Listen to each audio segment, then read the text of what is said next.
Selamat pagi, salam sejahtera. Terima kasih kerana bersama dengan saya di Nazilin Unity Channel.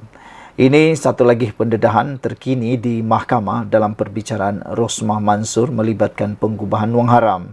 Pendakwaan berkata, Rosmah tidak bekerja tapi terima sejumlah wang besar. Persoalan daripada pendakwaan ialah kenapa tak bekerja tapi menerima wang yang begitu besar.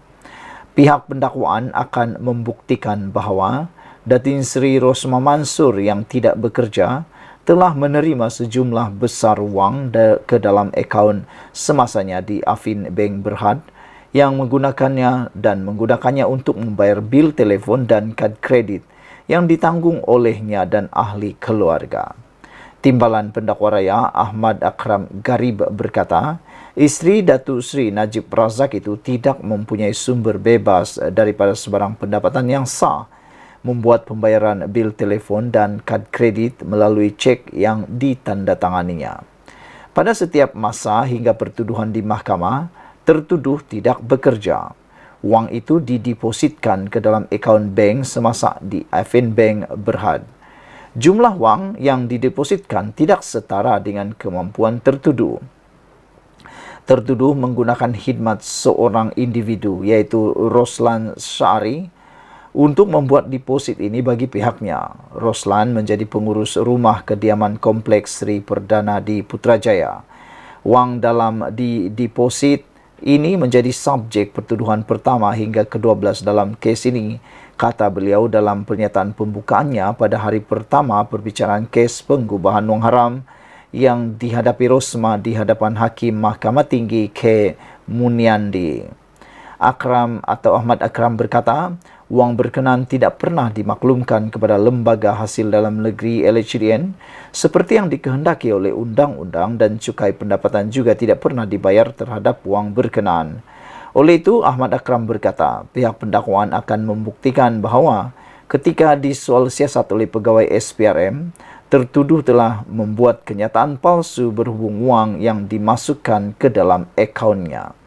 Pihak pendakwaan akan mengemukakan sebagai sebahagian daripada kesnya penyataan yang direkodkan daripada tertuduh di bawah Seksyen 32 dalam kurungan 3 Akta Pencegahan Pengubahan Wang Haram, Pencegahan Pembiayaan Keganasan dan Hasil daripada Aktiviti Haram 2001.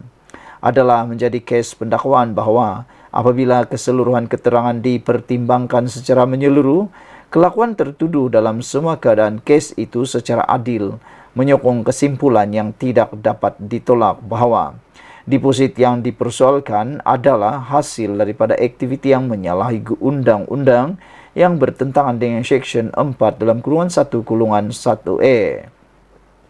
Bukti yang akan dikemukakan oleh pihak pendakwaan akan membuktikan bahawa deposit berkenaan boleh dipercayai secara munasabah sebagai harta yang merupakan hasil daripada aktiviti yang menyalahguna atau menyalahi undang-undang. Seperti yang telah kami katakan, tertuduh tidak mengisytiharkan wang depositnya itu di LHDN seperti yang dikehendaki oleh undang-undang, kata Ahmad Akram. Beliau juga berkata, isteri bekas Perdana Menteri itu telah melanggar Seksyen 112 Akta Cukai Pendapatan 1967 yang merupakan kesalahan berjadual di bawah AMLA. Oleh itu, ia adalah satu kesalahan yang serius yang perlunya pelakunya merupakan aktiviti yang menyalahi undang-undang yang mengikut definisi pengubahan wang haram. Mengenai fakta yang disebutkan di atas, pihak pendakwaan akan menentukan bahawa tertuduh melakukan kesalahan pengubahan wang haram seperti yang didakwa dalam pertuduhan terhadapnya, kata timbalan pendakwa raya itu. Rosmah, 71 tahun berdepan, 12 pertuduhan pengubahan wang haram membabitkan RM 7,97,750 dan 5 pertuduhan gagal mengisytiharkan pendapatannya terhadap LHDN. Beliau didakwa melakukan perbuatan itu di Afin Bank Berhad, bangunan getah asli Cawangan, Jalan Ampang di Kuala Lumpur antara 4 Disember 2013 dan 8 Jun 2017 dan di LHDN Kompleks Bangunan Kerajaan, Jalan Tunku Abdul Halim di Kuala Lumpur antara 1 Mei 2014 dan 1 Mei 2018. Saudara, ini ialah persoalan yang paling penting, yang paling besar harus kita ketahui. Rosmah tidak bekerja, tapi terima sejumlah wang besar, kata pendakwaan. Kita jumpa lagi. Bye-bye. Selamat datang, salam sejahtera. Terima kasih karena bersama dengan saya di Nazilin Unity Channel. Wah, ini pasti satu pendedahan yang tak pernah Anda ketahui. Sejak akhir-akhir ini, kes tentang Rosmah Mansur dan Najib Razak sudah lama dilupakan. Tetapi ianya mula timbul semula apabila kes perbicaraan mereka mula dibuka semula. Ini memberikan pendedahan-pendedahan dan juga pembongkaran-pembongkaran rahasia dan isu yang ramai tak tahu dan kita pun tak pernah dengar. Hanya apabila di dalam mahkamah barulah sebarang isu itu dikeluarkan. Itu sebab saya kata, kalau nak saman lebih baik disaman di mahkamah, kerana apabila berlaku di mahkamah, pertikaian di mahkamah, perkara-perkara yang tersembunyi akan semuanya diketahui. Dan hari ini dikabarkan di mahkamah, disebut di mahkamah bahawa jurubeng akaun Rosmah terima masa atau terima masuk lebih RM1 juta ringgit antara 2014 hingga 2017. Wah, ini satu nilai uang yang bukan sedikit tetapi amat baik, sangat banyak. Seorang jurubeng hari ini memberi keterangan bahawa akaun Rosmah Mansur menerima masuk lebih RM1 juta antara 2014 dan 2017. Semasa perbicaraan pengubahan wang haram dan pengelakan cukai berjumlah RM7 juta hari ini ke atas isteri bekas Perdana Menteri Najib Razak, Nur Ashikin Abdullah dari Afin Bank berkata, terdapat 27 transaksi melibatkan RM1 juta ringgit. Mesin deposit tunai bank merekodkan transaksi yang melibatkan akaun yang berakhir dengan 0058, katanya lagi. Saksi pertama pendakwaan itu ketika membacakan kenyataan bertulisnya berkata bahawa deposit di cawangan bank di beberapa lokasi itu dilakukan antara 13 Oktober 2014 dan 8 Jun 2017. Menurut Ashikin, deposit sehari terbesar adalah RM62.350 di cawangan bank di Bangsar, Kuala Lumpur pada 7 Oktober 2015, manakala yang terkecil ialah RM3.300 di cawangan bank LTAT Kuala Lumpur pada 12 Disember 2015. Saudara-saudara sekalian, ini bukan satu jumlah yang kecil, ini jumlah yang amat banyak. Persoalannya ialah dari manakah uang itu dan mengapa dia masuk. Sekian dulu untuk kali ini. Jangan lupa tinggalkan komen Anda, tekan butang subscribe. Kita jumpa lagi. Bye-bye. Selamat petang, salam sejahtera. Terima kasih karena bersama dengan saya di Nazilin Unity Channel. Ini satu keputusan yang paling mengejutkan daripada mahkamah hari ini apabila disahkan Rosmah Mansur kalah lagi di dalam rayuan beliau di mahkamah. Dan pastinya ini akan memberikan pelbagai reaksi daripada netizen. Apa reaksi kamu terhadap kekalahan Rosmah Mansur dalam rayuan beliau di mahkamah ini? Sebelum kita teruskan ulasan kali ini, jangan lupa tinggalkan komen Anda, tekan butang subscribe. Saudara-saudara sekalian, wanita ini, yaitu hari ini hakim menolak menangguh kes pengubahan wang haram Rosmah. Wah, ini satu perkara yang kita tunggu-tunggu. Sebenarnya keputusannya yang kita tunggu-tunggu, karena ada orang kata Anwar Ibrahim mungkin akan campur tangan, kata mereka. Tetapi dengan adanya keputusan-keputusan terkini daripada mahkamah seperti ini, maka terbuktilah bahawa Perdana Menteri Datuk Seri Anwar Ibrahim bebas daripada sebarang campur tangan di mahkamah. Hakim menolak tangguh kes pengubahan wang haram Rosmah. Mahkamah Tinggi Kuala Lumpur pagi ini menolak permohonan untuk menangguhkan kes pengubahan wang haram dan pengelakan cukai Rosmah Mansur berjumlah RM7 juta. Hakim Perbicaraan Jenayah K. Munaidi menafikan permohonan timbalan pendakwa raya Ahmad Akram Garib untuk mengosongkan perbicaraan yang dijadwalkan hari ini bagi memberi masa kepada Jabatan Peguam Negara AJC meneliti surat representasi tertuduh. Peguam Utama Rosmah, Getam Ram Vincent menyatakan bahawa pihak pembelaan tidak mempunyai bantahan terhadap permohonan penangguhan perbicaraan sambil menunjukkan bahawa isteri bekas Perdana Menteri yang kini dipenjarakan, Najib Abdul Razak, juga telah menghantar surat representasi kedua bertarikh 18 Ogos kepada AGC. Setelah mempertimbangkan hujahan daripada pihak dan kes ini belum selesai sejak 2018 dan ia tidak dilepaskan, hanya adil kepada tertuduh dan pihak pendakwaan untuk meneruskan kes itu, kata Muniadi.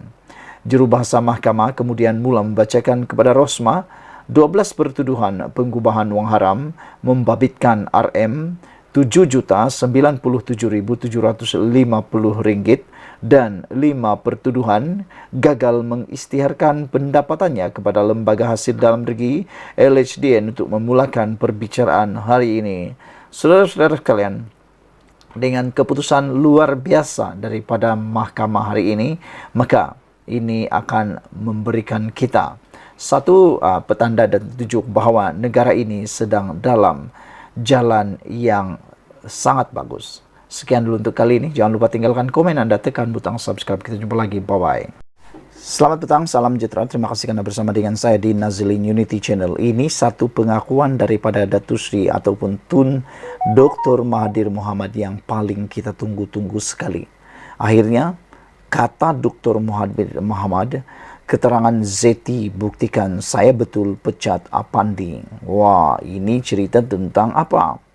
Bekas Perdana Menteri Dr. Mahathir Mohamad mendakwa keterangan bekas Gubernur Bank Negara Zeti Aziz adalah bukti bekas Pegawai Negara Apandi Ali mengabaikan tugasnya. Dalam hantaran di media sosial, Mahathir turut mempersoalkan mengapa kerajaan ketika pimpinan bekas Perdana Menteri Ismail Sabri Yaakob menyelesaikan saman pemecatan Apandi di luar mahkamah. Saya tersentak apabila membaca laporan berita bahawa semasa perbicaraan melibatkan 1MDB, Zeti menyatakan dia telah melaporkan kepada Peguam Negara ketika itu, iaitu Apandi, kesalahan pegawai 1MDB. Tetapi Peguam Negara tidak mengambil apa-apa tindakan. Ini seolah-olah bagi saya pengabaian tugas. Namun, Apandi telah menyaman saya kerana pemecatan secara salah. Saya bersedia untuk ke mahkamah bagi menjelaskan mengapa saya perlu membuangnya, kata Mahathir lagi. Mahathir memecat Apandi sejurus selepas PH membentuk kerajaan pada Mei 2018 dan menggantikannya dengan Tommy Thomas. Pada 13 Oktober tahun 2020, Apandi memfailkan saman RM2.2 juta terhadap Mahathir dan kerajaan atas dakwaan dia dipecat secara tidak sah. Melalui tuntutan mahkamah itu, Apandi memohon antara lain pengisytiharan bahawa Dr. Mahathir telah menyalahgunakan kedudukannya dan ini telah mendorong berlakunya pelanggaran kontrak antara dia dan kerajaan Malaysia. Penyelesaian saman itu direkodkan di hadapan Hakim Mahkamah Tinggi Akhtar Tahir pada 13 April 2022. Dalam keterangannya ketika perbicaraan pada 27 Julai lalu, Zeti mengesahkan bahawa pada 13 Ogos 2015, Bank Negara Malaysia menyerahkan kertas siasatan IP kepada AGC dengan SOR untuk memulakan pendakwaan jenayah dan mendakwa 1MDB termasuk pegawai kanannya. Zeti berkata 1MDB dan pegawainya didapati melanggar peruntukan di bawah Akta Kawalan Pertukaran Wang 1953 ECA kerana memberikan maklumat palsu kepada Bank Negara Malaysia dalam permohonannya bagi kebenaran membuat pembayaran di luar negara. Di sebalik semua bukti yang dikumpul dan direkodkan oleh Bank Negara Malaysia dalam IP mengenai 1MDB yang dikemukakan, AGC ketika itu atas sebab yang tidak diketahui pada 11 September 2015 memutuskan bahawa IP yang dikemukakan oleh Bank Negara Malaysia diklasifikasikan sebagai tiada tindakan lanjut atau NFA, kata Zeti. Dalam kenyataannya hari ini, Mahathir terus mengkritik cara Apandi mengendalikan tuduhan rasuah terhadap bekas Perdana Menteri Najib Razak yang kini sedang menjalani hukuman penjara. Satu lagi contoh keputusan Salah Effendi ialah menolak semua kes terhadap Najib. Namun apabila seorang lagi peguam negara iaitu Tommy Thomas membawa kes Najib ke mahkamah, 3 mahkamah dan 9 hakim mendapati Najib bersalah. Jelas sekali Apandi sebagai AG tidak meneliti kes itu secara menyeluruh sebelum mengisytiharkan Najib tiada kes untuk dijawab. Ini sekali lagi menunjukkan pengabaian tugas di pihak Apandi.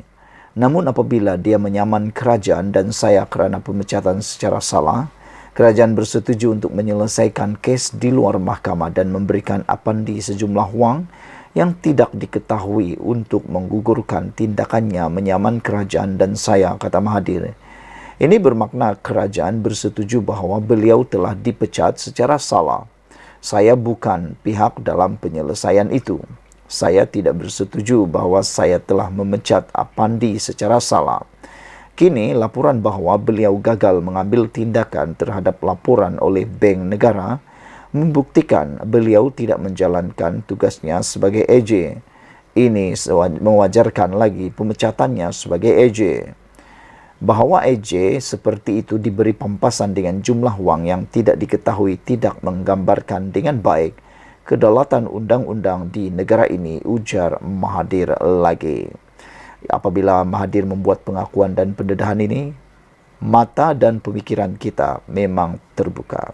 Sekian dulu untuk kali ini. Jangan lupa tinggalkan komen dan tekan butang subscribe. Kita jumpa lagi. Bye-bye.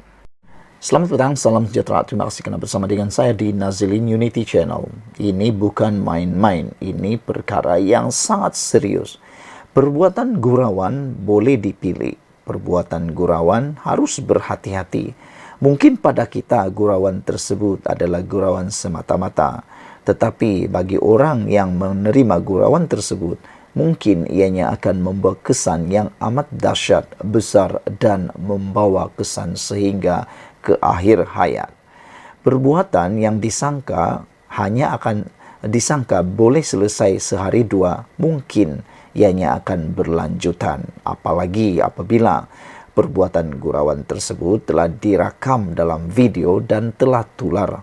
Bayangkan anda ialah subjek kepada gurauan tersebut dan orang melihat bagaimana anda menjadi bahan gurauan, terutamanya melibatkan dipukul kepala. Ini semua ialah apabila satu petikan keratan video menunjukkan Sanusi memukul kepala seorang wanita dengan menggunakan gulungan kertas. Ini menimbulkan pelbagai reaksi daripada netizen dan juga daripada aktivis bebas NGO terutamanya wanita. Salah satu perkara yang kini menjadi tular ialah Menteri Besar Kedah ketuk kepala, Sanusi nak melawak pun melawaklah benda lain, kata seorang pemimpin daripada Pakatan Harapan iaitu Mahfuz Omar. Timbalan Menteri Besar Kedah, Datuk Seri Muhammad Sanusi, tindakan Menteri Besar Kedah, Datuk Seri Muhammad Sanusi Maknor yang mengetuk kepala seorang wanita dengan gulungan kertas seakan-akan bergurau dengan rakyat dianggap sebagai tidak wajar. Pengerusi Pakatan Harapan PH Kedah, Datuk Mahfuz Omar menyifatkan kepala adalah anugerah daripada Allah dan diberikan otak untuk berfikir. Jadi tidak sepatutnya, tidak sewajarnya Sanusi buat begitu. Bagi saya tindakannya kurang elok. Sepatutnya nak melawaklah benda lain, kata beliau. Nak bergurau, berguraulah benda lain. Jangan bergurau benda-benda yang boleh memberikan gambaran sebab bukan semua orang boleh faham, kata Mahfuz. Apabila kita menjadi pemimpin seperti Menteri Besar, kita seharusnya menjaga benda-benda seperti ini, katanya ketika dihubungi Harapan Daily hari ini. Beliau berkata demikian apabila ditanya tentang video tular yang menimbulkan kontroversi melibatkan Sanusi dan seorang wanita tempoh hari. Ada netizen yang mula memberikan pandangan dan perbezaan. Kata mereka, waktu Anwar Ibrahim membuat gurauan meminta nombor telefon semasa memberikan ceramah baru-baru ini, Walaun cuba mengatakan yang tak baik untuk Anwar Ibrahim. Mereka sekarang ini, para penyokong Anwar Ibrahim membuat perbandingan. Mana yang lebih teruk? Kata mereka, Anwar Ibrahim bergurau hanya meminta nombor telepon. Tapi Sanusi pula bergurau dengan memukul kepala. Jadi, mengetuk kepala. Jadi, mana satukah gurauan yang boleh diterima? Namun, walaupun tetap hanya menerima gurauan daripada Sanusi, tetapi tidak dapat menerima gurauan daripada Anwar Ibrahim. Itu yang dikatakan oleh para penyokong daripada blog Anwar Ibrahim. Mereka kata, kalau mereka buat, kata mereka, itu semua boleh terima, semua boleh benar. Tapi kalau Anwar yang buat, semuanya salah, kata mereka. Namun, gurauan yang dilakukan Sanusi itu tidak patut. Kadang-kadang ia memberikan contoh yang tidak baik kepada generasi baru, kata Mahfuz lagi.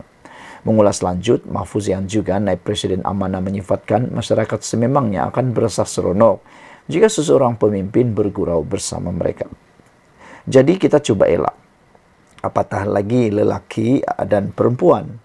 Walaupun tidak menyentuh aurat dan sebagainya, tapi saya fikir tindakan itu tidak wajar, ujar beliau lagi.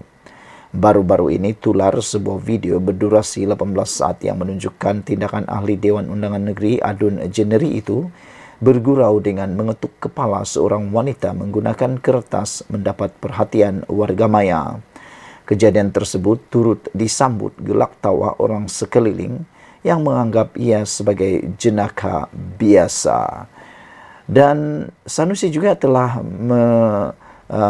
mendapat sokongan perhatian daripada para penyokong PN dengan mengatakan, okeylah, bukan ketuk guna kuali. Penyokong PN tetap halalkan aksi Sanusi. Selepas ungkapan biadab Kepala Bapahang, penyokong Perikatan Nasional PN dilihat cuba untuk menghalalkan aksi Menteri Besar Kedah Datuk Seri Muhammad Sanusi Manor mengetuk kepala seorang wanita dengan gulungan kertas. Malah mereka mendakwa individu bertudung warna perang yang diketuk itu merupakan anak saudara ahli Dewan Undangan Negeri Adun Jeneri berkenan. Sekian dulu untuk kali ini. Jangan lupa tinggalkan komen Anda, tekan butang subscribe. Kita jumpa lagi. Bye-bye.